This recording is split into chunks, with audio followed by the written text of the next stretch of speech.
free to introduce yourself to me later on. Angela is also a director here in the white top. Richie, who'll be talking later as well, if you don't know us already. We're happy to assist. We've put this seminar together because speaking to Gordon and Mary about the industry, the medical industry, as the AMA preferred accounting and business advisory firm, we do a lot of work with the medical industry as well as the dental industry. And a lot of the seminars that get put on about practice improvement and so on, very technical in content, and sometimes some of the operational aspects can get overlooked. So today we've got Gordon and Mary speaking to you specifically about some of those. We're going to try and keep very strictly to our time frame because we know that everyone's busy and has to get back to things. So I'll get straight into it with my presentation. So last year I did a series of talks throughout Queensland with the AMA talking about strategic planning and medical practices. This was specifically covering off on issues with regards to general practice and where we were finding that because of frozen Medicare rebates and generally speaking having owners of businesses that are not always business-minded and business-focused, there can be issues where the operational side of the business gets forgotten about. So the talk was going through and saying, if you've got a business that you're operating here, a lot of people have ideas and visions for their business, and sharing that vision and being able to articulate that vision can have great benefits when you're talking to your business advisors. Myself, Gordon and so on, and Mary and Angela, we can help you more if we can sit down and know where you want to go in your business. So what we're talking about today is essentially saying, well, if my business is here and this is where I want to get to, what path am I going to take? And if you want your business to improve, you need to make changes to make that effective.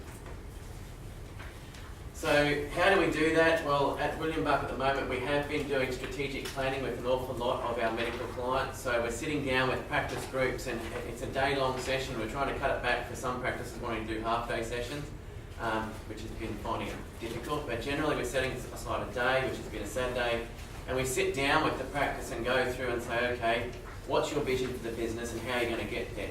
What's your business management strategies and what do you need within your practice to be able to achieve that? As accountants, generally speaking, what we focus on is the financial aspects of the business. We'll give you lots and lots of reports that, generally speaking, your doctors won't read, and they'll go through and say, this is what your numbers are and this is what's happening. But if I was going to go through and talk to you and said, I gave you a profit and loss, which is telling you how the business is going, and the numbers were consistently going like this, increasing up. But if the other aspects of the business, so let's say our patient complaints were increasing, our staff were unhappy and miserable, our doctors were not happy because we're working them too hard or not doing the right thing by them, our processes were inefficient, and all of the services we're offering were now being taken up by our competitors. How long will our financial data keep going like that if everything else is going wrong? It's only a matter of time before the financials start to get impacted. So what we've been talking about is getting a system where we're reporting on not just the financial aspects of the business, but everything else. So this is what we call the measures that matter within the business. So this is what we call the corporate platform. The other area that we've been talking about with the business is doing a SWOT analysis. So when we do your strategic plan, everyone's done a SWOT analysis that's ever done a strategic plan. Generally, a lot of people, when we talk about it, they'll roll their eyes. So we've called it a strategic environment assessment because it gets them to listen before they work out it's a SWOT analysis. So what we've done, though, is created one that it's really essentially about creating action points, and we've called it a SWOT on steroids. So the strengths, weaknesses, opportunities and threats. Everybody who's ever done any business management courses knows what a SWOT analysis is. If you don't, we're happy to talk to you and do one for your practice. The thing that doesn't normally come from doing a SWOT analysis is the action points that come through.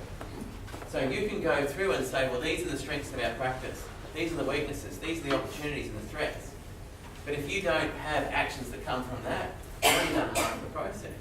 So part of the strategic planning process that we do is to generate a 100-day action plan. We want you to actually make changes to go from here to there to achieve your vision within your practice. You're not going to do that without having action. So going through and saying, well, this is an opportunity and we're strong in that area. What are we going to do about it? We're weak. We've got opportunities, so we can't really do much there unless we start to do something about that, and so on, and go through to create these actions. But the measures that matter are what we're talking about there. So a lot of the stuff, as I said, is all about financial stuff and financial reporting. The corporate platform is what we use to get us a better picture about developing the measures that matter, to give you a clearer picture of how the business is going. So when we're talking about the corporate platform, we start to look at, first of all, the financial stuff, the financial reporting. So when you're looking at the financial reporting within your practice, the first thing I like to do is make sure that the financial information you're getting is both relevant, correct, and received on a timely basis. So going through, at the moment, if you're getting financial reports in your practice, who gets them within 1 week of the end of the end of the month? 2 weeks? 3 weeks? Never? So if you don't know how the practice is performing financially, you're essentially driving your car with your eyes closed.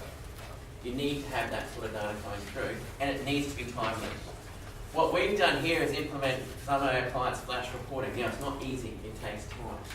Flash reporting is making sure that you're getting data at the end of every month within 2 days of the end of that month.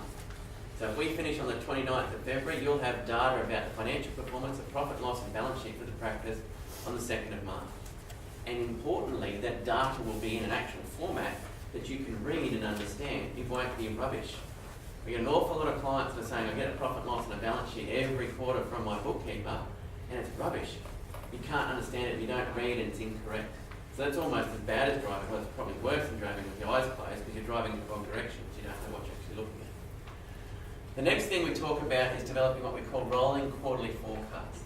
So this is a version of budget. Who's done a budget for their practice for the coming year? 2, 3, it's good. When I did this talk throughout, well, a variation of this talk throughout Queensland, we did the talk in front of about 200 practices statewide, and out of that 200 practices, about 18 had budgets in place. So less than 10% of practices. So most businesses in general will have some sort of budget. A budget is to sit there and say, where do I expect to go for the coming year? A rolling quarterly forecast is more about going through and saying, we set the budget, we know where we're going, but it's going to be continually adjusted. The big problem with the budget is we set that budget for the next 12 months. And if I set this back in July, by the time we get to March, we're so far off budget that we're looking at something that's irrelevant. What we need to do is have a process in place where we're constantly updating and reviewing that process. So we go through at the end of every quarter and say, this is where the budget said we would be, this is where we are actually, what do we know now that's coming up in the next quarter so we can prepare for it? Big issues within practice, cash flow. The PIPs come in every quarter and so on. We've got service fees, doctor payments and so on that are coming in. Big bumps in the road. If we know that they're coming, we can plan for them and become less stressful. We look at business unit profitability. Anyone, general practices in the room? Lots of people. Within your general practices, are you running diversified units? For example, I had a practice on, let's call it Queensland so we don't identify them, that was running 4 different units within its practice. So it had skin, it had specialist issues, it had travel, and it had general practice medicine coming through. So in that particular practice, all of the information and all the trading was lumped into one profit and loss. So you can imagine what was happening. The travel doctors were saying, well, we make all the money for the practice. The skin doctors were saying, no, you're full of crap. We make all the money for the practice. The general doctors were saying, no, well, you wouldn't have any patients without us. And they were all fighting about who should have the lower fees because they're all making the most money for the practice. As it turned out, none of them were really making that much money for the practice. But the problem that they had was the business units didn't give them that financial information to be able to report. So we went through and redesigned the profit and loss, and now they know how each unit of that business is going. Know who the contributors are. So when you're looking at your profit and loss, you've got your service fee or your patient fee line in your profit and loss statements. Break it down into who's contributing what, so you can actually look at who's the doctors are coming through. Because if you had, in your particular practice, Doctor 1, Doctor 2, Doctor 3, and they're all working the same hours, and this guy's bringing in $500, and this guy's bringing in $400, and this guy's bringing in $300, if you've got that all recorded as one number, it doesn't normally stick out to your advisors, and sometimes your owners, that this doctor here is running 60% of the other doctor. If they're using a room, if they're using staff, if they're using your facilities, we've got to have a look at that sort of thing. The other ones we talk about is capital investment and return on investment. So having a budget to spend money in the practice to maintain it and improve it. So going through and talking to the doctors to say, hey, we do need to replace equipment, we do need to do a fit out, we do need to fix things, having that setting a budget. But return on investment. I did a presentation to a group of doctors in North Queensland, and they had a large practice. It was 12 doctors, general practice. And I said to them, what do you think your practice is worth? Oh, maybe 200 grand. I said, well, I'll buy it for you. I'll give you 250. So, because I know the practice is worth substantially more than that. And we had a discussion about return on investment, going through and getting them to realise, and it was actually quite a fundamental shift in the room, because they had no idea. They thought this practice was worth nothing. And that's how they were treating it. This is just a sideshow. It doesn't actually work something. But when I had a conversation and said, your practice is probably worth a couple of $1 million, their interest in the business suddenly became a lot more. Ooh, this is something that I should consider and tend and look after now. So it was going through and talking about that. And also then saying, well, if I've got an asset that's worth $2 million, I don't want to make 50 grand a year from that investment. I want to make a return that's commensurate with that value. So going through and having a look at that. These are some of the measures and procedures we put in place. Going through and reporting on this is not hard to do. So this is some of the things we started doing with our practices. The other things, looking at the corporate platform, we look at our customers or our patient measures. Patient complaints, going through and keeping a record of that. New patients that are coming through to the practice. Having a look at the demographics of our patients, looking at age spread, location, conditions, going through. Some of the process we go through in the strategic planning is to say, how are you going to position your practice? What's your point of difference? Going through and why is someone coming to your practice in particular? Whether you're a specialist practice or a general practice, why is someone coming to see you? It's not because you're putting a sign at the front saying bulk billing, and if that's why they're coming to you. They're not the patients you necessarily want. You want to position yourself to be able to create an image, and this is what we're here for. So look and start by having a look at, we've got a whole lot of patients within our practice that are doing this, or we've got a whole lot of our patients in our practice that have got this condition, or they're located here, and look at that. If you're a specialist practice, look at where your referrals are coming from. We were talking to one of our practices on the specialist practice on the south side, getting an awful lot of practice referrals from the Sunshine Coast for some reason. And so we were saying, well, what's happening there? They knew some doctors up there that liked them and were referring work down to them. And so the patients were travelling. I said, that's great, let's go nurture that. But also build in our local area. Patient waiting times. This is one of the things that I always talk to about. A lot of the doctors, every doctor I go and see, I want to give high quality patient care. That's great. Patient care is not just about when you're seeing them, it starts when they walk in the door. If your patient is waiting for an hour and a half to see you, and they're not feeling the best, I would argue that's not necessarily the highest quality patient care that you can provide. Having a system where you might actually ask the patient, we have Dr. such and such who you're booking to see, but Dr. such and such is free. Maybe you want to go and see that doctor, give them the option. They say, no, you've done your best. But go through and spread it around. It might be in the best interest of the practice.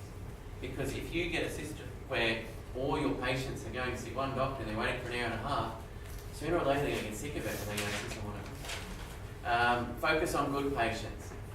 We tend to focus on the negative. We tend to focus on, we had one of our clients was coming in and talking to me and he said, oh, this patient here and that patient there was complaining. And I said, well, how many patient complaints do you get? Well, those two complain. And I said, but you've seen how many other patients? So you can't necessarily change the entire system because two people were managing. IT literacy of patients. This is a big measure. It's a good thing. It's an easy thing to do as you're surveying them through. The nature of what we're trying to do in all our communication industries, market to them online bookings, which Gordon will talk to you about. You can't necessarily have a very successful online booking campaign if none of your patients can use the computer. So it might not necessarily work. So it's going through and looking at that sort of stuff. The customer pillars is an interesting exercise which is put in the workbook in your bag set.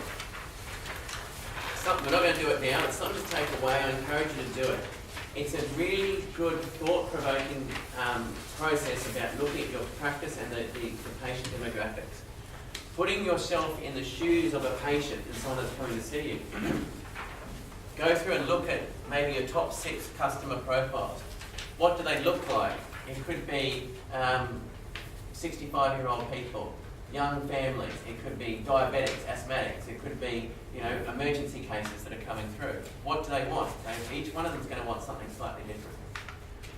Why are they engaging us? Why have they specifically come to us and not somebody else? What are they choosing? Why are they choosing us? How do we look after them? Patient management, who services them? Is there any other way to do it? It's all going to one doctor, that sort of thing. And start to analyse your practice, and this will give you potentially some marketing ideas to go through and say, how can I position my practice? Internal business processes, so this is looking at how we do things, and again, it's all coming back to that corporate platform. Consider the entire customer experience, so from the moment you walk in the door to the moment you leave, that's your patient's experience within your practice. Make sure that everything is working for you. As I always tell people, you can be the best doctor in the world, but if your receptionist is not being very nice and friendly to your patients, it's going to leave an impression. One thing I also do is try to encourage people to catch complaints at the counter before they leave. If someone's not had the best experience, you want them to be able to explain and articulate that to you at the counter, because you don't want them going home. You want them to vent. So if I've come into a situation where I haven't been happy, I want to sit there and I want to vent to you there and then. Or you want to have a system where they vent to you there and then. You don't want to have a system where they go home and tell everybody. For example, friends of mine will go see a doctor, and because they know I talk to a lot of doctors, they always love coming to tell me about their bad experiences. And they say, is that one of yours? No, that's not mine. Because you can tell them, so I wasn't happy. So, but if they're saving that up for me, they're going to go home and tell their family, they're going to go home and tell other people as well. So you want to catch that at the counter. You want to get them to vent and try and deal with it there. Because the other thing they're going to do is be looking at what's happening in the demographics. They're going to go home and go online and write reviews about how terrible the service was, or how long the wait times were, and how bad the practice is. People like me that are not necessarily fixed to one general practice go and quickly find online where there's a practice to go to see, and sit there. If there's lots of bad reviews, well, I'm not going to go there. So those sort of things. Process mapping. So this is looking at how we do things, how we treat patients, how we get processes within our practice, looking for inefficiencies. Research and innovations. So this is looking at what we deliver. What are our top 3 services that we provide, our top 3 item numbers that we build? Why are people coming to us? Then analyse that by doctor. So I've got one of the practices on the Gold Coast, which is very good, and they analyse all sorts of numbers by doctor, and I thought their reports were pretty awesome. So they go actually through and say, our top billing doctors are doing this, and these are the item numbers they're billing. And then we've got lower doctors that are billing much less. And it's about going through and saying, well, the top doctors within the practice are billing these item numbers, and you're not billing this. And having a discussion about them to say, well, they're doing mixed billing, but you feel that you can only do bulk billing on your patients. Yet we're pulling from the same area, we've got the same people that are coming to the practice. Why do you need to bulk bill? So go through and look to change the mix and get them to have value within what they're providing them. Is there demand for other products and services? What other new initiatives can we do? General practice is going to get more and more, and specialist practice is going to get more and more competitive. Look at the statistics that are coming from the Australian Bureau of Statistics. It's showing that the industry is going to have more and more doctors coming to the market, general and specialists. And it's going to get more competitive, and you need to start thinking about how you position yourself. It's used to be, as specialists now, you just open up a room, put a sign up and say, I'm here, let the GPs know you're there, and the referrals will come. General practice, we'd open up a practice, the more doctors we get coming in, the more patients we'll see. It's going to get harder. Supply and demand, well, economic theory, means that it's going to get harder to be competitive and make money in the industry. Look at your use of technology. A lot of practices, when we were doing this talk last year, we did a survey. Probably about 90% of practices said they don't use technology enough within their practice. So that's why we're trying to get Gordon and Mary to look at this consulting side of things, getting them more involved so people actually can say, right, this is someone I can actually talk to. Not necessarily use, although Gordon would be okay, but go through and say, let's go through and start the process of trying to use technology more. People. This is your staff. Staff within a medical practice, to me, is not just administration staff, nurses and so on, it's the doctors as well. You can cut this bit out of the talk. So there's a practice in North Queensland, and this is what I'm saying. A lot of people, when you talk about staff will just say, look, it's all about the administration stuff. On the AMA tour, I keep talking about this because I've had so many stories come from it, it was awesome. On the tour we went to, I went to a practice in North Queensland where I'm sitting in the waiting room, it's a reasonably busy practice. The doctors opened up his door because they call the patients into the, you know what I'm talking about, call the patients in to see the doctor. The doctor's sitting on a chair, his door of his room's opened up, he's rolled back on his chair, he's then leaned back, yawned and pointed for the patient to come in. And I'm sitting there in reception, I thought, this is going to be in every talk that I do now.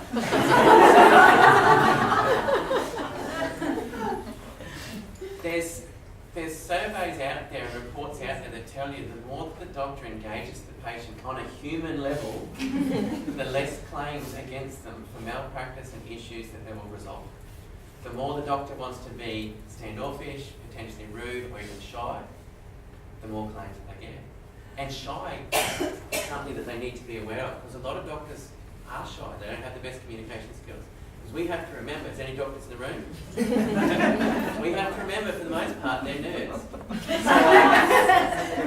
So you have to actually sit there and say, these are the kids at school that we would play with, but they were always in the house. Now all the girls want to marry them, and the boys want to marry them as well, but that's nothing. But you go through and sit there and say, okay, they need to communicate with their patients. They need to have communication skills. We need to, as advisors and practice managers, have the ability to go through and say, hey, this is how you can do this to make things better for you. Looking at your administration staff, training events. Again, training within practices, the level of training that goes through is all over the shop. So you guys have obviously made the effort to come today. A lot of practices won't send anybody to training, especially in regional areas, because it's a lot more costly to get them involved, which is why we're filming today, in case you didn't notice the cameras. We're trying to put this sort of information up online so people can get that information out there in the regions. Absenteeism, if it's increasing, is a bad sign that people aren't happy. Looking at your ratios between full-time and casual staff. Ask doctors for daily patient numbers, average patient times and wait times. Getting some information on how they're performing. Getting these different measures and choosing the measures that are right for your practice is not. This is not a prescriptive list. This is not saying what you must do, and there's a whole other list within the packs as well. It's going through and saying, think about this sort of information, select the measures that work for your practice. So what's next? It's all about building that vision, and we help by providing a strategic plan. If you are interested in undertaking a strategic plan, speak to me during the break, or feel free to contact us afterwards, and we can talk to you about how we can look at doing a strategic plan for your practice. We're also benchmarking practices at the moment for free, general practices. That is well underway and it's due to finish within the next couple of weeks. If anyone that's not currently participating wishes to participate, see myself or Angela, you have nothing to lose, it's free. You'll get a report that comes out. We'll be comparing the results from this year with last year, so that we want to see how industry trends are going. We want to see how the impact of the frozen Medicare rebates is impacting on profitability in general practice, if at all.